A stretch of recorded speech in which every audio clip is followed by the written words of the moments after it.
Chinmaya Mission Village. We stand as one family, bound to each other with love and respect. We serve as an army, courageous and disciplined, ever ready to fight against all low tendencies and false values within and without us. We live honestly the noble life of sacrifice and service, producing more than what we consume and giving more than what we take. We seek the Lord's grace to keep us on the path of virtue, courage, and wisdom. May Thy grace and blessings flow through us to the world around us.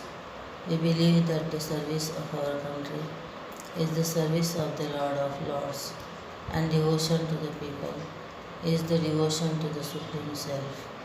We know our responsibilities. Give us the ability and courage to fulfill them. Om Tat Sat. Introduction.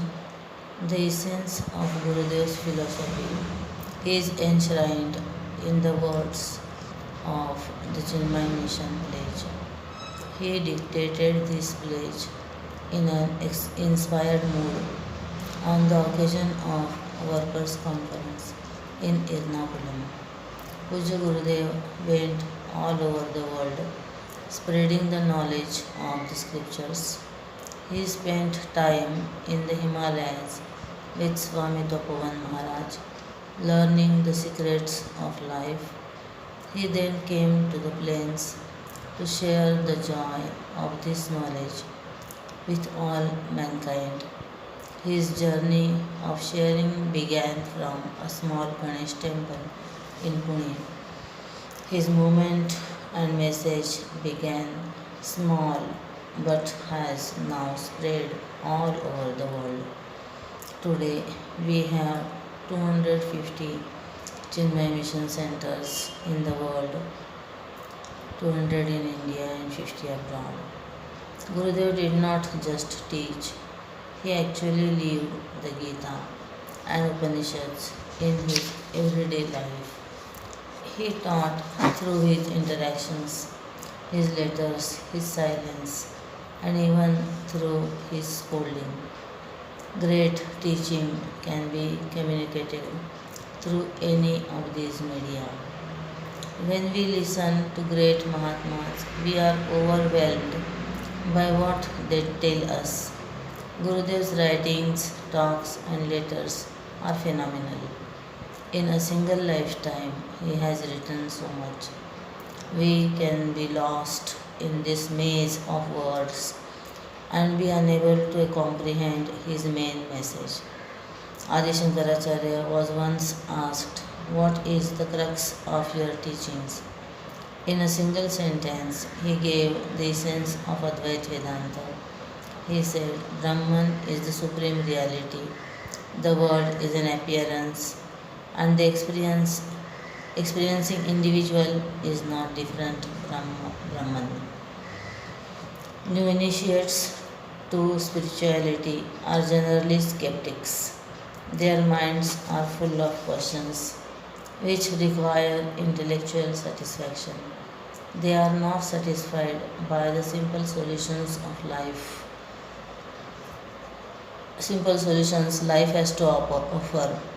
They feel that the truth must be very difficult to comprehend.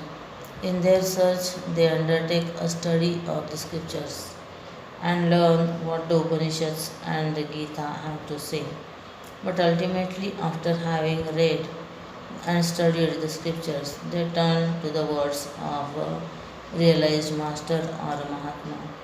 The words of Pujya Gurudev, Swami Vivekananda, Ramakrishna Paramahams, Mirabai, or Guru Nanak Dev have the power to touch some deep inner chord and bring about a transformation. Mere theoretical and intellectual expressions do not satisfy us. The philosophy of a philosopher only appeals to the intellect, leaving the heart untouched. Shankaracharya has said that the mind and intellect can be lost in this forest of words.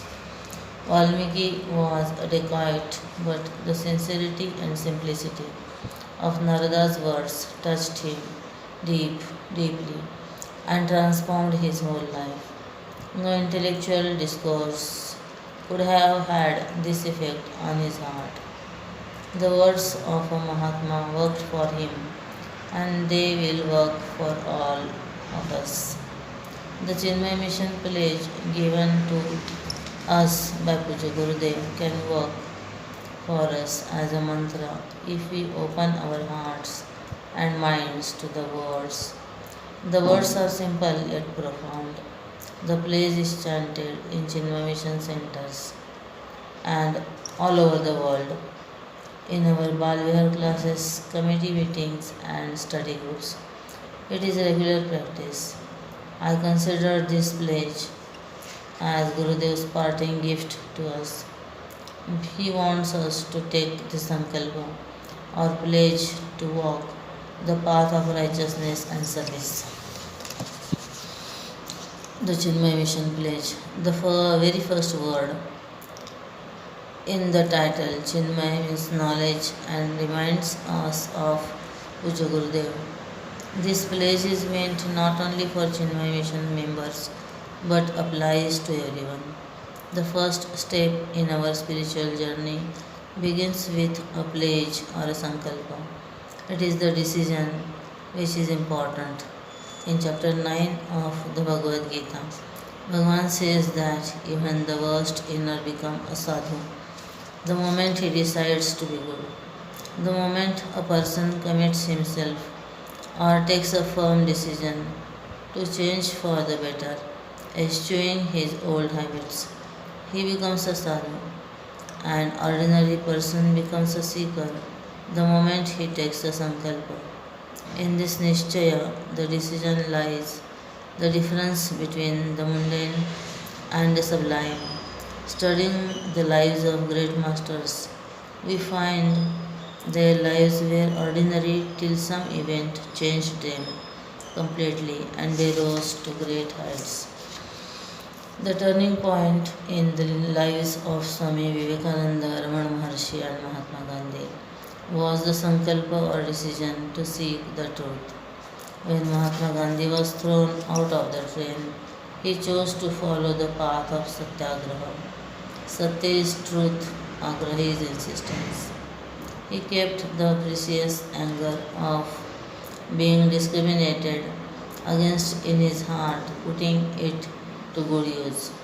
He did not waste this energy by cursing or using bad words against those who had insulted him. Instead, he used it to fight for the truth. He took the decision to live and die for the truth, and from an ordinary lawyer, he became a Mahatma. Swami Vivekananda was obsessed with the desire to know God. In his quest, he met several Mahatmas. For each one of them, he had only one question: have you seen God? For him, it was not enough to know that the scriptures say God exists. He wanted tangible proof. He found that proof when Ramakrishna Paramahamsa told him that he had seen God and that he was able to see him even more clearly than he was able to see Swami Vivekananda himself. Satisfied with his answer, Narendra took him as master and rose to the heights of Swami Vivekananda.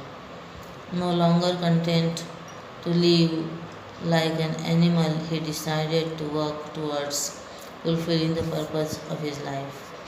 The transition from an ordinary person to a seeker lies in the moment of decision. This is a serious matter not to be taken casually. When we decide to work for moksha, it is a commitment from which there is no turning back. This becomes the focus of the seeker's life, and every action is dedicated to gaining this goal. A committed person's attitude is not let me try and see what happens. I will practice austerities and see where they lead me. If I gain moksha, it is good. If not, it is also good. Such an attitude will not get us anywhere. The resolve must be firm and unshakable. backed with conviction and commitment. This is a pledge or a vow. Wow. Here we are taking a pledge to know the Supreme. Chinmaya itself is supreme. We stand as one family, bound to each other with love and respect. The very opening statement of the pledge is we stand as one family. In the Kathopanishad, the Rishi says, Uttishtata Jagrata Prapyavaran Nibodhata. He advises us to arise, awake, and approach a master and learn his knowledge. Swami Vivekananda also says, arise, awake, and stop not till the goal is reached. Bhagavan Krishna says Tasmad Uttishta Kaunteya Yuddhaya Prakrtanishaya. Stand up, O Arjun, with a firm resolve to fight this war. The decision to give up laziness is very difficult. We suffer from physical, mental, emotional, and intellectual lethargy, and even a seemingly physical active person may in fact be mentally lethargic. The decision to stand must come from within, without waiting for any outside help. In chapter 6 of the Gita, Bhagavan says, Uddharet Atmanam Atmanam Natmanam Avasadayet. He advises Arjun to lift himself by himself, without waiting for assistance from family, friends, or teachers. The message is give up the lethargy of sleep and act. For years together, we have been sleeping in Moha Nidra, snoring loudly. The words of the Guru serve as the alarm clock and shocks us out of our stupor. Raja Babu was a great saint in Calcutta. Raja Babu was a great saint in Calcutta. He was an ordinary person like us, diligently studying in the scriptures and doing different spiritual practices like yoga, dhyana, japa, and puja, but nothing seemed to be happening. The scriptures tell us to look within to see the reality. And though he tried for him, the word of the scriptures remained mere words. He was unable to experience the reality they spoke of. It happened that one serene and quiet morning, with sincere seeking in his heart, thirsting to know God, he was walking the streets of Calcutta. In that peaceful and quiet world of the morning, he heard the voice of a lady calling out to her sleeping son, who coincidentally was also Raja Babu. The lady's words were simple, but they touched the inner core of Raja Babu's heart. She merely said, Raja Babu, wake up.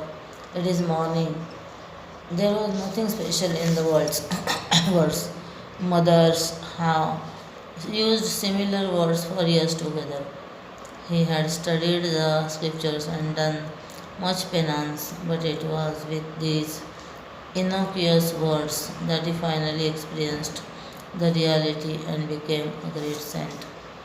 We have to give up all our laziness and crookedness, the running after shadows and pleasures, and face life. The pledge tells us to stand, but how? We should stand together. There is great strength in togetherness. When we pray, sing God's glory, or meditate together, a great transformation takes place. There is a synergy in numbers. Bhagavan resides where his devotees together sing his glories. Spiritually and selfishness, spirituality and selfishness cannot coexist. So we should help others to stand along with us. Spirituality inspires sharing our goodness, knowledge, wealth, and even happiness. To stand is not easy to take courage, it takes courage. But when we stand, we inspire others to stand with us. And the more the people, the greater the strength. Have you heard of the Chipko movement? Bahuguna was the architect of this noble crusade. He was deeply moved and felt concerned when he heard about the indiscriminate deforestation in the Himalayas. But instead of loudly lamenting and cursing the government from the comfort of the drawing room, he decided to do something about it. And the Chipko movement was born. His thinking was that he must do something for the cause of the trees without waiting for others or the government to act.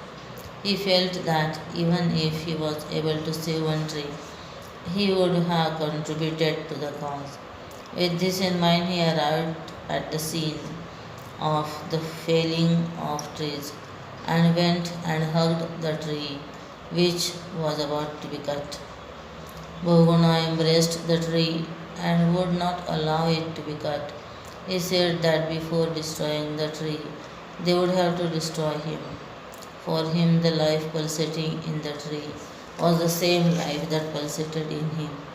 Seeing him, others gained courage to follow suit, and the Chipko movement gathered momentum. There is a great joy in hugging a tree. If we hug with love and joy, we will feel the same emotions being returned by the tree. Some trees are very old, and it is like hugging a grandfather or grandmother, great grandfather. The reverence or love we give the trees will be returned to us. When we stand with force and firmness, others also stand in support. Puja Gurudev stood in the face of all opposition. Even the Pohan Maharaj discouraged him from sharing the sacred knowledge of the scriptures with people who were not interested. But unrestrained, he continued on his path. He said that even if the one person listened to me, it will be enough. There is great joy in seeing something beautiful, greater joy in showing it to someone else. But the greatest joy is in seeing the happiness on the faces of those we share our vision with. Gurudev got great joy from studying the scriptures, greater joy from sharing the knowledge with us, and even greater joy from seeing the glow of understanding and happiness on our faces. And though he started out alone, he began what is a gigantic movement today across the world. He bonded people together into one family. A family is one closely bound unit where people stay together, sharing their dreams, their joys and sorrows. The members of the family are ready to sacrifice for each other whenever the need arises. The family can be made up of different types of people with various aims and goals. If a family member falls sick, the rest of the family members serve him or her. If one of the children is studying for the examination, the other members show consideration by switching off the TV and help in building an atmosphere conducive for concentration. Chinmaya Mission is a family which Gurudev has raised through his love. The scriptures say that those belonging to the family of a Mahatma are liberated. 7 generations before and after are freed from bondage. Gurudev by his presence liberated the members of his genetic family, but he had a large heart which did not allow him to stop with liberating a few members of his family in Kerala. He was concerned about the welfare of his Chinmay family members all over the world. All those who consider themselves as belonging to Gurudev's family are blessed. So even if we do not have a Mahatma in our family, we can join the family of a Mahatma and receive their blessings. The scriptures give us a grand picture of the family.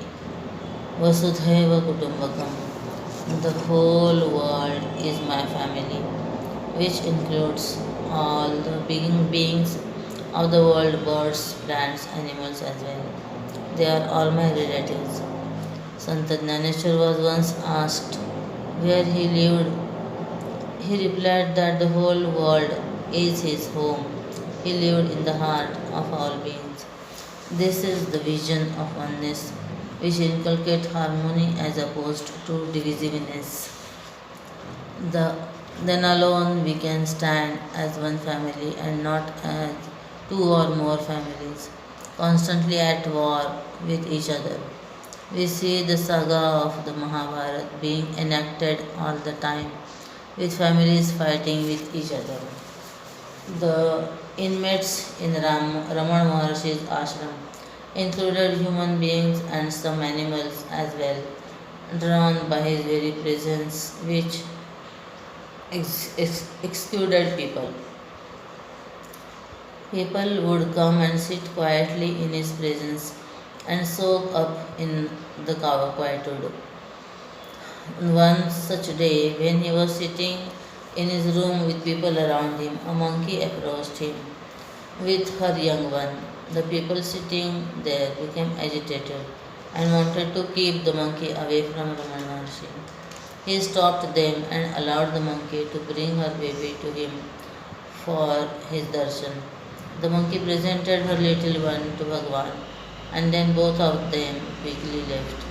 He told his devotees that, like humans bring their young ones for blessings, the monkey also brought her child for Bhagwan's blessings. He instructed the inmates of his ashram not to pluck flowers or throw stones at the monkeys. He wanted respect to be shown to all beings. Once, while he was meditating, some ants started beating him. He allowed them to feast on him, doing nothing to remove them from his body. In the Gita, Bhagavan Krishna says, I am the father, the mother, and the grandfather of this world. From this standpoint, are we not part of one family? Wherever there is oneness, there is harmony, and wherever the concept of duality comes in, there are problems. Deeply understand that we are part of one earth family. Should we learn of the existence of extraterrestrial beings, then they too would be part of our family. The acceptance of this fact will give us great joy.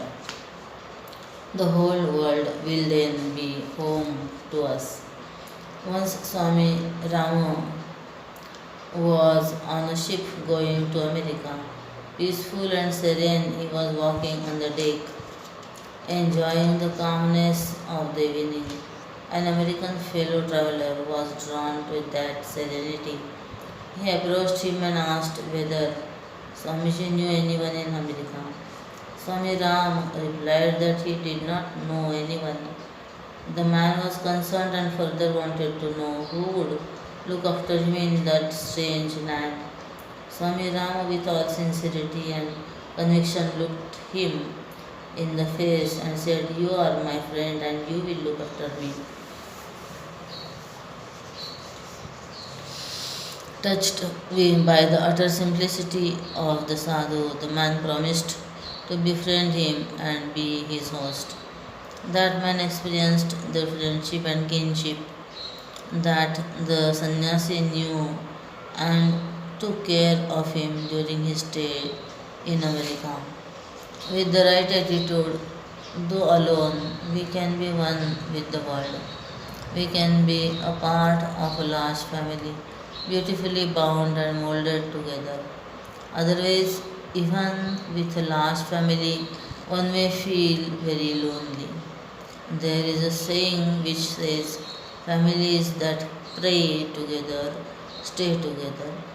Families that interact in a spirit of love and respect for each other remain as one unit. The family members feel a sense of belonging and connection with each other. There is a strong sense of identification with, within in the members.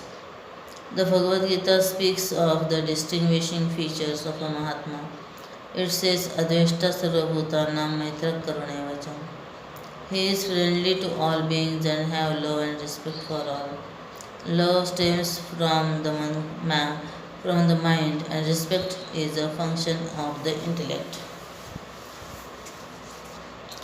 An enduring relationship, both aspects. Any enduring relationship, both aspects are important. For any enduring relationship, both aspects are important. We should respect ourselves as beings and have respect for life and for our bounden duties. People often do not respect themselves. If we do not have respect for ourselves, then we must not expect respect from others. We should not be like the man who seated himself next to a garbage can and then complained of garbage falling on him. People threw garbage in the can, and because he was sitting close to it, some of it fell on him as well. If we sit next to a garbage can, then some garbage is sure to spill on us. So instead of blaming the world, why not shift your own position? Merely standing is not enough. We must stand as one family bound together with love. Love is identification. It is feeling for the other person and seeing the world from his or her standpoint. The tree or the bird can be viewed from two standpoints, ours and theirs. A caged bird might be a delight to behold for us, penetrate the heart of the bird. Would you like to be in a cage? Puja Gurudev used to say, the more the love, the more the identification. Complete love, complete identification. Love and respect the world. Respect is acceptance. Accept people for what they are and then interact with them. Do not immediately try to change the world. Accept your family members, God, yourself, and the world, and then interact. Gurudev accepted us as we were, lifted us onto his lap, and then administered the spanking. The spanking. So even the beating was a joy. Even when he scolded or punished us, he never let go of us. Even his scolding was for our benefit only. When a metal pot maker molds the pot, he uses a hammer on the outside, all the while supporting it from the inside with his hand. Accept even your enemies. Rama fought with Ravan, but with total acceptance. Even in war, he had Ravan's welfare at heart. When Angad was sent to Lanka to negotiate a settlement, he asked for advice, and Sri Ram said, Kaju hamar tasu hit hoi. Our mission must be fulfilled, but Ravana's welfare should also be kept in mind. Our interactions should result in a win-win situation, bringing joy to all concerned. Any meeting or interaction should be an enriching experience based on mutual acceptance, love, and respect. The first step of our spiritual journey is becoming alert.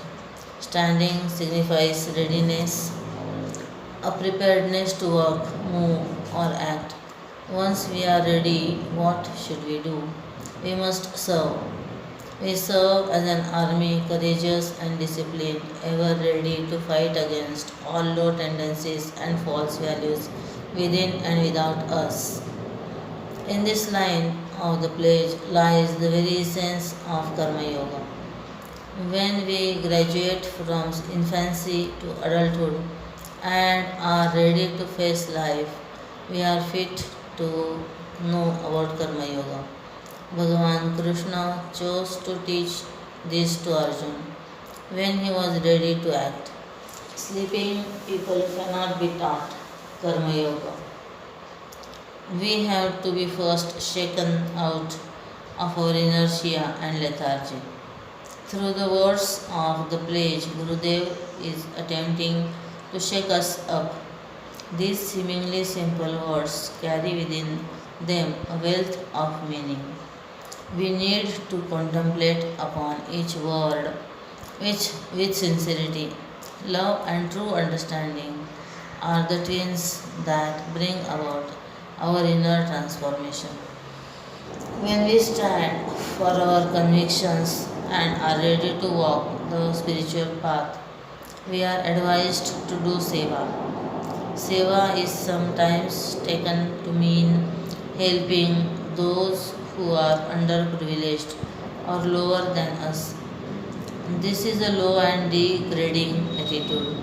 Ravan Maharshi in Upadeshasar says, Jagata Ishati Yukta Sevanam Ashtamurti Bhrutteva Pujanam.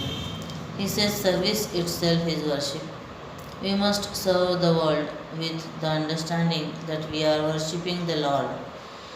God does not need help.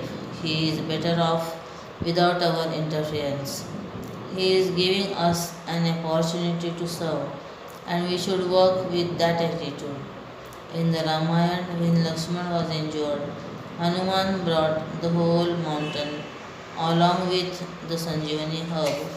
Later, during the battle, when Lakshman was again hit, he revived on his own. Hanuman could serve only because Sri Ram gave him the opportunity to do so. On a similar note, a teacher, while bathing in the river, was approached by his student requesting for permission to serve. Standing in the water, the Guru asked him to pour water on his body. It is not as though the master was incapable of bathing himself. He was merely providing his disciple an opportunity to serve. Only through service can we transform ourselves. So we must serve with an attitude that we are serving the Lord Himself. When we pray to a stone idol, we invoke His presence in that stone and then interact with it. Likewise, we must invoke the presence in every being in the world. Then our every action, even the most insignificant one, becomes a seva. We should have respect even for the objects we use. Only then will there be an inner transformation. One agitated disciple came to his master's ashram in an angry frame of mind. On his way there, he flung his chappals at the door and slammed it hard. In general, he vented his anger and frustration. Then, fortunately, with assumed humility, he came to the master and asked him to remove the agitation from his mind.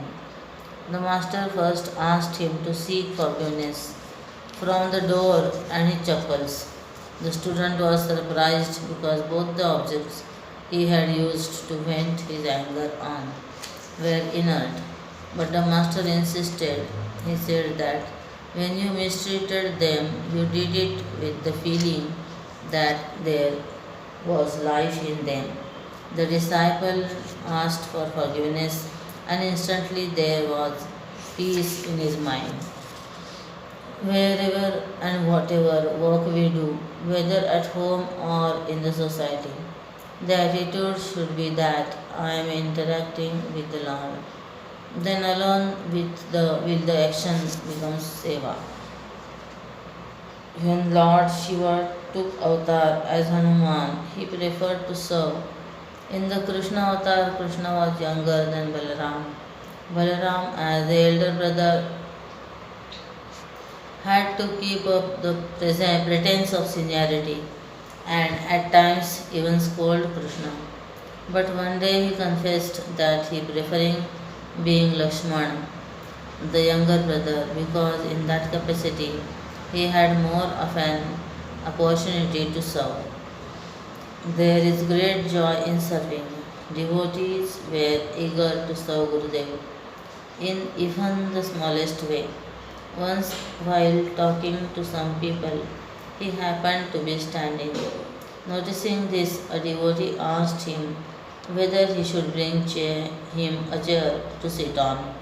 Gurudev replied, in service, you have to feel, understand, and identify yourself fully. You will then yourself know what to do. Seva is not a business contract or a job. When we volunteer our time to a service organization, there is great joy in the action. When Hanuman met Sita in Lanka, he addressed him as Mata, but when he began to deliver Bhagwan's message, he lost his own identity and became a messenger. He was like a cell phone, letting the voice of Sri Ram come through him. To be a good messenger, one must have the ability to identify fully, negating one's own identity. To understand Brahman, we have to give up our own identity. We are constantly busy with becoming and so miss out on what we are. This world is called Bhavasagar, on the ocean or the ocean of becoming. We want to become something or other. If we do some service or make a donation, we want everyone to notice. Even if we make a statement or even if we copy something, we want acclaim for it. We serve as an army. Why army? An army is a disciplined team of people working together guided by an authority. Here, there is no personal settling of accounts. Everyone worked together towards a common goal. We take guidance from our seniors, who are in turn guided and controlled by a set of rulers, rules. Similarly, the words of the scriptures and our teachers act as guides on our journey. We must have implicit faith in them. A teacher and disciple in conversation were walking somewhere in the Himalayas alongside a swiftly flowing river. The teacher mentioned that on the spiritual path, the student must have total faith in unswerving devotion to the teacher and the scriptures. The students must be ready to do whatever is asked of them. It is only then that the truth is revealed to them. The student affirmed his willingness to submit to the discipline of a disciple. To test him, the teacher told the boy to jump into the river. Without a moment's hesitation, he plunged into the turbulent waters of the river and swam on the other side. Thus he passed with honors the acid test of obedience to the words of the teacher. Puja Gurudev was sent by Swami Shivananda to Tapovan Maharaj to gain mastery in the scriptures. Tapovan Maharaj did not receive him with open arms. He wanted to know why he had come. Gurudev said he had come to learn Brahma Vidya and Swami Shivananda had sent him. Tapovan Maharaj was not impressed. He wanted proof that Swami Shivananda had indeed recommended him. Unfortunately, Gurudev had lost the letter of introduction that he had been given. So he had to walk back from Uttarkashi to Rishikesh. Had to and get another letter. This was not enough. Tapon Maharaj had one more condition. He said that he would teach only once and Gurudev would have to retain all that was taught to him. If ever he was asked a question to which he did not have the answer, he would have to leave. We are fortunate that Gurudev passed the test. Service becomes total only if we listen to the commands and obey without question. Service makes a person humble, but it must be performed with discipline. In the Ramayana, after Sita had concluded her avatar, Lord Yama came to have dialogue with Ram.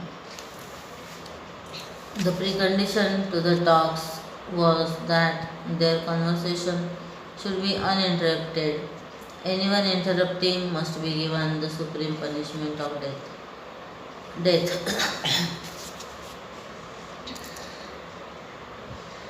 Such being the gravity of the situation, Ram summoned Lakshman and explained the whole position to him.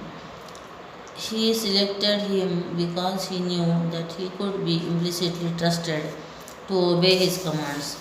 Just then, as luck would have it, Durvas Rishi arrived to meet Sri Ram and wanted instant audience. He refused to be stopped from entering the inner chambers. Durvasa Rishi was Shiva's avatar and had a terrible anger, temper. When Lakshmana stopped him from entering Sri Ram's chamber, his wrath knew no bounds. He threatened to curse all of Ayodhya, turning everything to ashes. Lakshmana was in a dilemma. He knew that Durvasa Rishi was capable of implementing his threat. Ayodhya was dear to Ram, and so its safety became Lakshmana's concern. He looked into the chambers. Sri Ram was shocked to see him because they both knew the consequences. He had given his word, and Lord Yama held him to his promise. Lakshmana was dearer to Sri Ram than anyone else, but he had given his word, and the sanctity of the given promise had to be upheld.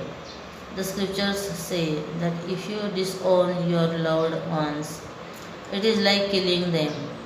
Lakshmana, who had served Sri Ram so faithfully, was told to leave. He understood the situation and accepted the verdict. He also knew that Bhagavan was not angry with him, being so much a part of Sri Ram. Lakshmana felt that his life was futile if he could not serve his master, and so gave up his body by taking Jalasamadhi. When Sri Ram heard of this, he too decided to end his avatar and took Samadhi. The dharma of a sevak is very difficult. People may or may not understand, but Bhagavan understands, so we must continue to work for him. Soldiers in the army go to the front, fully accepting the dangers of life. They even stop bullets with their bodies in the interest of the country. They give up their lives so that their fellow countrymen can live in peace. They show us how to live courageously, which is how Gurudev wants us to work. Even in the face of adversity, we must not give up. We must continue to strive towards our goal. On the path, on the spiritual path, courage is very important because one may have to face many obstacles.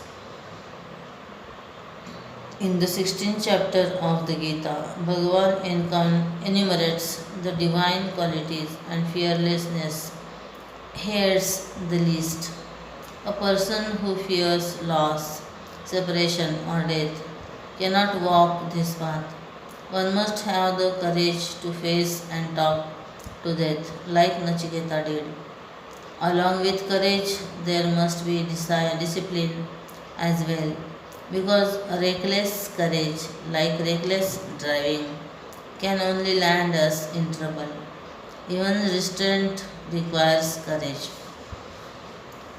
Hanuman was present when Sita was being threatened by Ravan in Ashok Vatika. He could have revealed himself and fought, but prudently decided to wait for the right time. And when the time was right, he fought valiantly and courageously. Ever ready to fight, an army must be vigilant and always alert. Sant Tukaram was a great saint. He claimed to have learned the virtue of alertness from other saints. Gurudev was like that, always alert.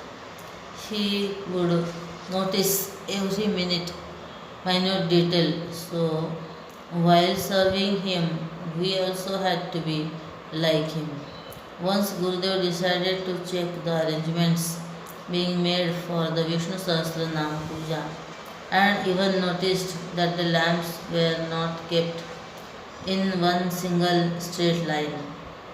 The work of the Mahatmas is to discipline us, teach us work culture, and keep us alert. If we work with the feeling that Gurudev and the scriptures are watching over us, we will be efficient. I met someone who said that when he is confused, he gives himself the mom test and dad test. He asks himself, in the present situation, what would my father and mother do? And immediately gets the correct answer. We can add to these the Shastra test or the Guru test. Ask yourself, would my Guru be happy if I served him in this manner? If the answer is in the affirmative, then we may continue. If not, then we must change our thinking and habits. We must be ever ready to fight.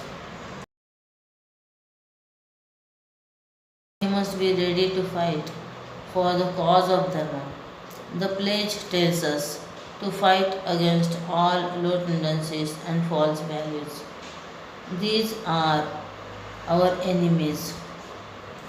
The Gita says that for a seeker, kama desire and krodha anger are deadly enemies. What is it that makes us act against our convictions? Bhagavan says that man's intense desire is the spark that ignites the fire of anger. Our unsatiated desires are the fuel that feed the forces of anger and frustration, prompting us to perform actions that we may later repent. Bhagavan says that we need not look for our enemies outside ourselves. The scriptures point to our six hidden enemies: Kama, desire; Krodha, anger; Lobha, greed; Moha, delusion; Mada, arrogance; and Matsara, jealousy. In life, control over Kama and Krodha brings us victory. If our desires are not fulfilled, we become angry, and their fulfillment makes us greedy, wanting more and more. Desires also create delusion in our hearts. If we achieve the goals, we become proud, and if we feel that the neighbor has more than us, we begin to experience the stirrings of jealousy. Desires which are in keeping with the fulfillment of our duties do not create any of these problems. It is irrational desires that need to be rooted out. When our senses go wild, they are like enemies. We have to be alert and vigilant and make efforts to uproot wrong desires, make the mind calm and establish it in the truth. In the Gita, Krishna says that raga and dvesha, likes and dislikes, rise in the mind and manifest in our actions. These devils on the seeker's path are capable of raising their heads at the most unlikely moments. Even from the depths of meditation, we can become agitated if a stray thought of the enemy arises in the mind. We have to conquer these twin enemies through sincere efforts, proper thinking, sustained satsang, prayer, and love. Our prayer to the Lord can be, O Lord, cleanse my mind and purify my thoughts. Missile technology can today precisely pinpoint a target and attack it. Similarly, we have to pinpoint our problem, understand it, and then attack it. All the anger, hatred, and guilt in our hearts is due to non forgiveness. On examining the irritants stored in our mind, we may discover that we have not forgiven even our near and dear ones. We may be carrying grudges against our parents, our spouse, or the government. There may be anger towards our clothes, the TV program, or against a multitude of other small, inconsequential things. In a heart full of non forgiveness, all the puja and japa will be of no avail. First, we must come to terms with non forgiveness and accept the world as it is. Only then can there be real progress. Be violent with your negative qualities. Puja Gurudev used to say, hate the sin, not because those same negativities are within you as well. Anger is the common enemy, so we need to work towards eliminating anger both within and without. Gurudev said, fight against all low tendencies within and without us. Tendencies are the vasanas we carry from the past. Every experience we have of past lives and our reactions to situations are dictated by these impressions.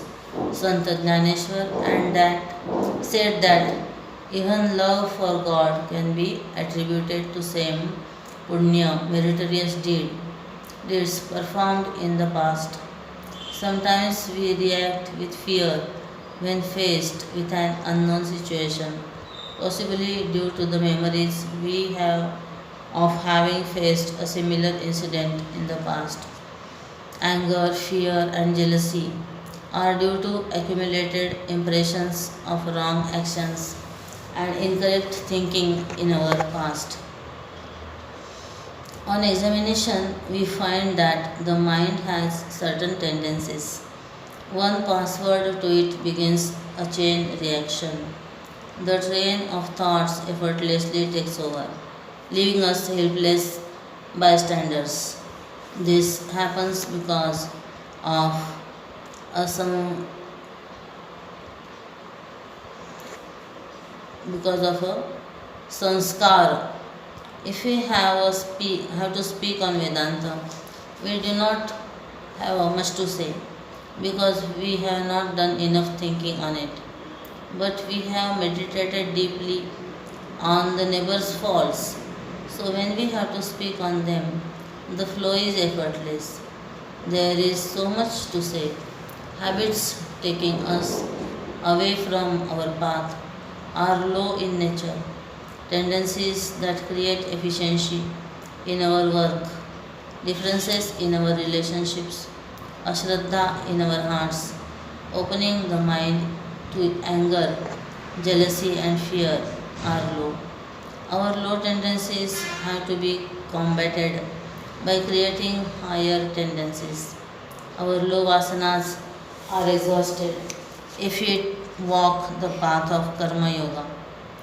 Through right action and service, they can be eliminated.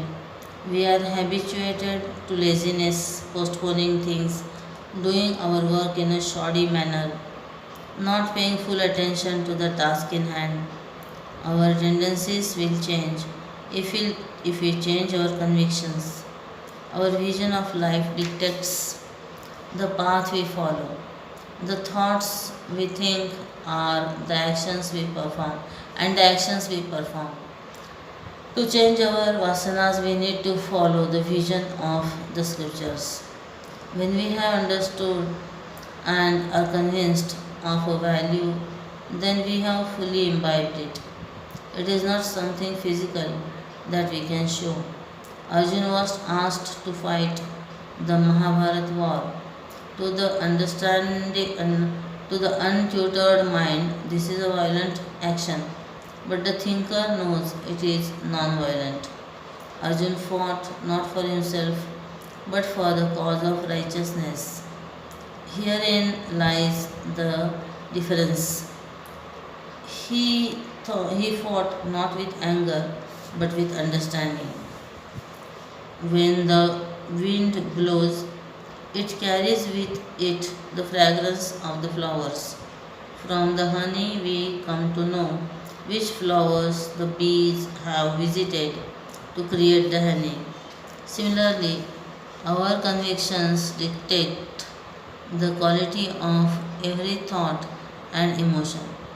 Our thoughts get the fragrance of our convictions. If there is fear in them, they lack the depth of conviction, and the presence of jealousy shows they lack spirituality. Hatred comes from the garbage can, not from a flower. If any of these emotions are present, we must check our convictions and change them because though they cannot be seen, they dictate our emotions and thoughts. These, in turn, are responsible for our actions. Some of our convictions are irrational. For example, we can we condone violence simply because we feel that the killing instinct should be present. There is no rationale behind this. We need to check our value systems and ascertain the convictions we hold regarding non-violence, non-hoarding, truthfulness, non-stealing, and self-control. How do we relate to humility? Do we consider it a sign of weakness or do we understand its value? We often speak of sadhus in a degrading manner. We need to cultivate the nobler values of humility, love, and compassion to understand their value. We have to fight our lower tendencies. If we are convinced that non forgiveness is not right, then we must work with determination for forgiveness. After tackling the low tendencies within, we can work towards removing the evils of the family, the society, and the nation at large. Our individual tendencies are reflected in the family, the society, and consequently the nation. Some families are habituated to laziness and procrastination, and this leads to speaking of untruths and other related evils. In our own society, we had the evils of sati and untouchability to combat. Lack of civic sense, ill health, poverty, and illiteracy bind us even today. Where are our national and international leaders taking us? They have no clear picture or goal. We are aimlessly dedicated to increasing consumerism and sensual pleasures with no higher aim or goal in life. Every now and then, great Mahatmas have struggled to turn the direction of the world. Shankaracharya came to redeem a decadent society. Vijay Gurudev's life was dedicated to creating an awareness of our glorious culture and helping to transform the lives of people. During the Mahabharat era, Bhagavan himself had to take avatar to change the trends towards adharma. Bhagavan's blessings along with powerful minds and sacrifices are required to rectify low value systems in society. So, beginning from ourselves, we live honestly the noble life of sacrifice and service, producing more than what we consume and giving more than what we take. After standing and becoming alert in the dawn and charity, or service that they render. The years fulfill their purpose by listening to the glories of the Lord or by attending satsang. Beauty of life is not in indulging but in seva. In schools and colleges, we are taught how to earn our livelihood. That is good, but we begin to live only when we begin proactively serving. All great men are remembered for their selfless contributions to society. How should we live? Most importantly, we must live an honest life of sacrifice and service with honesty in speech, action, and thought. Our goal is the one truth, so every step on the path should be imbued with truthfulness. When we speak, we must be pure, sure of our facts. If we are unsure, then it is better to keep quiet. If we are unsure, then it is better to keep quiet. Especially when speaking ill of others, our information should be authentic and verified. The scriptures condemn needless criticism or backbiting. Honesty needs to be coupled with sacrifice and service. This world is a school where every experience is a learning. It is not a place of indulgence in pleasure but offers an opportunity to serve, sacrifice, serve, and learn. If we do not learn our lessons, the experiences are repeated till we learn. A person who is constantly confronted with animosity has not learned how to handle relationships. A person who cannot handle into his her life. Unless we sacrifice the lower, we cannot gain the higher. The Bible says we have to die to gain the eternal life. Kabir Das once invited all those interested in bhakti for Bhagavan to come to him. A large crowd gathered and he told them that they would have to pay a price. The price he demanded was the head of each one present. The scriptures say that you should be ready to even lay down your life for what you want. Only then would you have to would you have been deemed to live life fully and completely. If we have rupees 100 and we buy something for that amount, it is good. But if by saving and investing that same money, we are able to buy something worth rupees 1 lakh, then we would have utilized it very well. A life spent in idling away our time in the enjoyment of sense pleasures is an ordinary one, but if we are ready to sacrifice our life for the attainment of our goal, it is the best utilization of our talents and resources. Producing more than what we consume, we should give back whatever we get. If we get goodness or compassion, then we must return it as well. Each person has the capacity to do something special.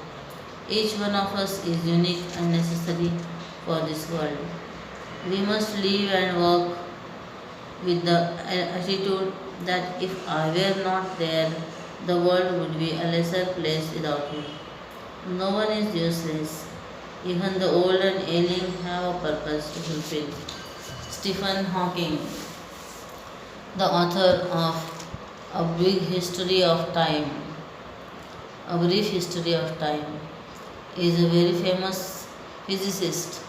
He is paralyzed face down, but has a brilliant mind, which he is using to solve the mysteries of the world. He did not sit back and say, now that I am paralyzed, what can I do? I am totally useless. Gurudev used to say, be a giver of love, not a beggar of love. Do not be indebted to the world because then you will have to return to pay your debts.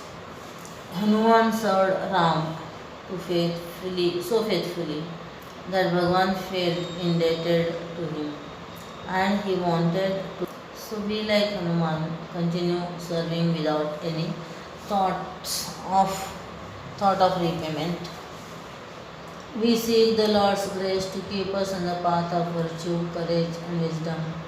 May Thy grace and blessings flow through us to the world around us. When we are alive, we have to seek. But what do we seek? We have to seek the ultimate. We are all seeking, but most of us do not know what we are seeking. Some seek pleasure, some want power, and yet others want to gain information. But despite all this seeking, we seem to feel limited, incomplete, and dissatisfied. Even great superpowers are full of insecurity and fear. People try to fill their incompleteness with wealth and objects of pleasure but still remain unfulfilled. Gurudev advises us to seek the Lord's grace on the Guru's grace, for this alone can bring us the deep completeness of that we seek. Seek the grace of goodness or of dharma. Seek the blessings of your elders. The world we see is not controlled by individual beings or nature. It is being controlled by a higher power. The sun rises in time and the forces of nature obey strict rules. Every tiny electron has a path designated for it, and without question it is followed.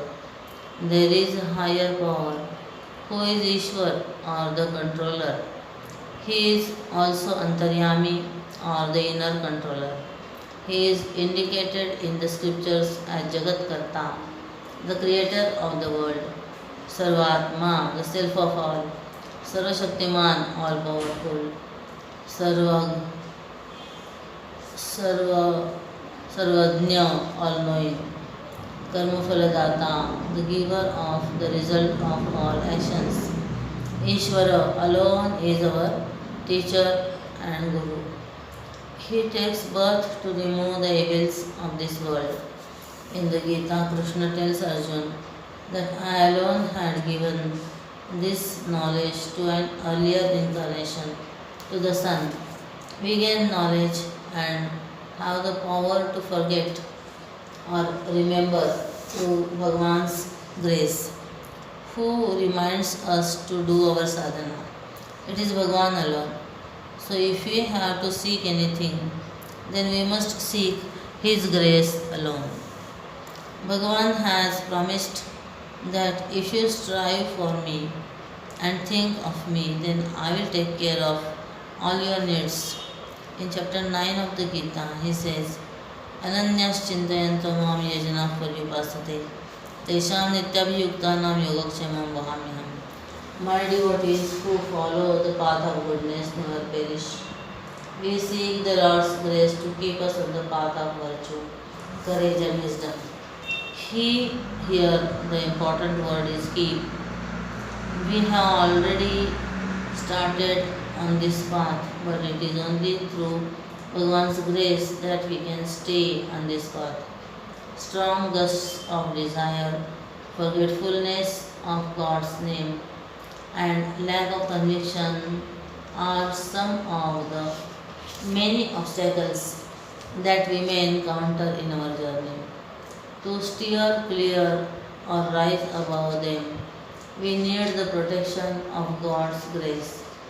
This prayer is not to remove obstacles, but to make us strong enough in the face of difficulties.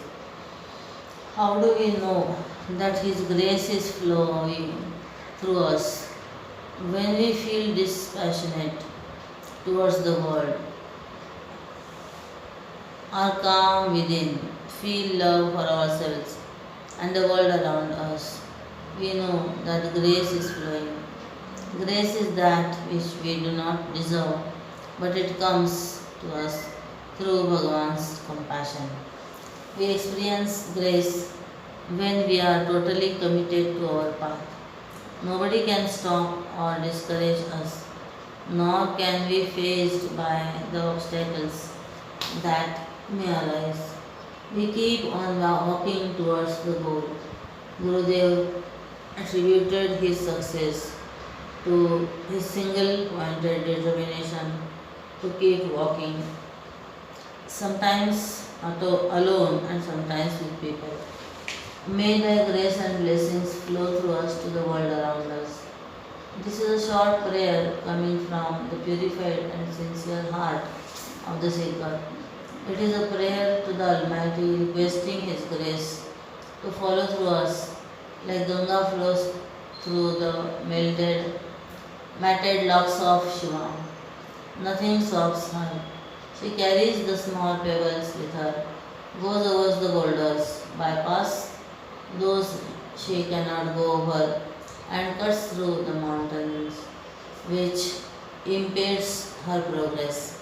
Similarly, in life, we must carry the smaller problems with us, go over the bigger obstacles, and circumvent the even more serious road blocks by turning around and moving on. Instances of His grace. There are several instances of His grace flowing through jivas in animal bodies. We pray for His blessings, but His grace comes when we seek spiritual wealth and not the material treasures of this world. His blessings should flow in and through me. Once someone approached Gurudev and said, I have gone through the Bhagavad Gita many times, but nothing has happened to me. Gurudev replied, you have gone through the Bhagavad Gita many times. Now let the Bhagavad Gita go through you at least once. Here we say, make me an empty channel for your grace to flow through me. Bhagavan's grace, if our hearts and desires and other negativities. Shri Krishna's Murli flute is totally empty, and so his music flows. Feel his grace through every breath and action. Understand that he alone is acting through us. When Indra's wrath poured torrential rain in Vrindavan, Krishna lifted the Govardhan mountain. The villagers all helped by propping it up with their sticks and pickaxes. Bhagavan stood in the middle surrounded by his devotees, letting them believe that they indeed were helping. In time, the load became unbearable and they got tired of holding up their sticks. Bhagavan, in his compassion, told them to relax and let go, leaving it to him to hold. The children were the first to let go. Complete faith.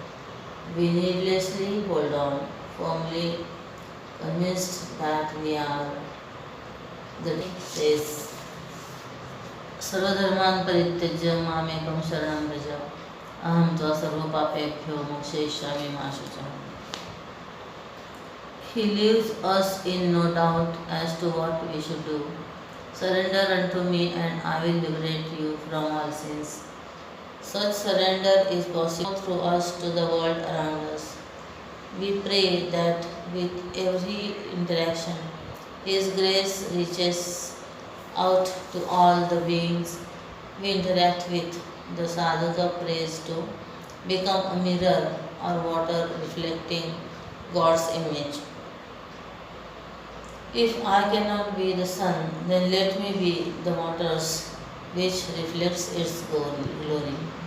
We believe that the service of our country is the service of the Lord of Lords, and devotion to the people is the devotion to the Supreme Self. In these simple words, we accept the existence of God within and without. We accept Him as consciousness, happiness, and existence, and surrender to Mahatma and an ordinary person is the level of conviction or faith. Adi Shankaracharya says, it is his conviction that anyone who has gained knowledge of the Supreme in his teacher, when a Mahatma says, Aham Brahmasmi, he is completely convinced of the veracity of the statement. The belief of the Master remains completely unshaken through all situations, unlike ours which undergoes modification and with every turn of events. Our faith is easily shaken, so we have to seek and then believe. We ask for faith in the Lord, in ourselves, in the world, in the scriptures, in the teacher, and in goodness. We believe is a very strong statement. Shraddhavan labhate jnanam. Those with faith or conviction gain knowledge. What do we believe? We have the faith that the Lord or Ishwar is expressing in front of us as the world. We are convinced that the Lord is playing through the myriad forms of nature around us. Tulsidas ji says, Siya Ram Moye Sab Jag Jane, Karahu Pranam Jori Jug Pani. He sees the Lord not only in the form of Mahatmas but the sinners as well. He sees him in the birds, plants, animals, hills and plains, in everything. Ishavasya sarvam yat kincha jagatyam jagat. The whole world is an expression of one creator. We believe that serving the world is service to the Lord. Ram kaj ki ne binu mohi kaha vishram. Like Hanumanji, there is no sitting back and relaxing. Our life must be offered in service to all the forms that come before us with humility, gentleness and kindness. Narada Bhakti Sutra says, we must serve all beings with supreme love. If you love God, then you must have love for your neighbor as well. Neighbor here stands for all those you come in contact with. It is a contradiction to say, I love God but not my neighbor. You cannot want to garland someone while at the same time wanting to hit their legs because you do not like them. We have to love regardless of whether the other person loves us or not. Can you tell the sun not to give you light if you stand outside during the day? It is the nature of the sun to give light. So regardless of whether we want it or not, we will get light. Bhagavan has taken avatar as a fish, boar, tortoise and many to show that he exists in all forms. To see God's grace flowing through us is a sign of maturity and wisdom. Through firm abidance in the faith of the oneness of existence, we gain the knowledge we are seeking. When we interact in the world with faith in the existence of God and serve with love and devotion, we gain the knowledge of the self. In the Gita, Bhagavan says that we get knowledge only through faith and God's grace. Once we know ourselves as we are, we say, we know our responsibilities, give us the ability and courage to fulfill them. Once Sri Ram asked Hanuman, how are we related? Hanuman says, from the standpoint of the body, I am your servant. From the standpoint of the individuality, the Jiva, I am a part of you. But as the Supreme Essence, I am your own self. This is my firm conviction. As a Jiva, with the notion of individuality, we serve God. Through service, we are firmly convinced of the existence of God. Love springs in such a bosom, and with it comes an understanding of the self and identification with the Supreme. Soham Aham Brahmasmi. Such persons are a great glory to the world.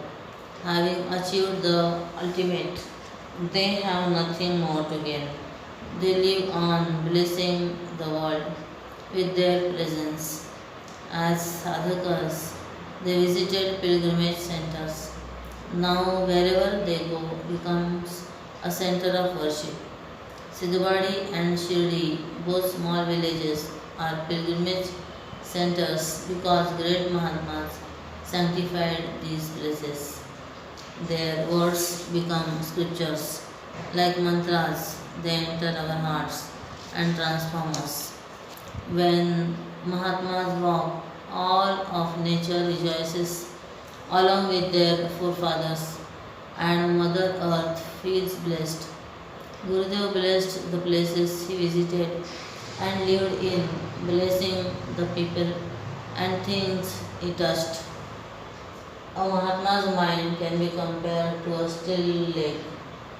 When a pebble is dropped, the lake responds with the formation of ripples, and having fully worked out the pattern, it is still again. The Mahatma responds to the situation and is then serene once again.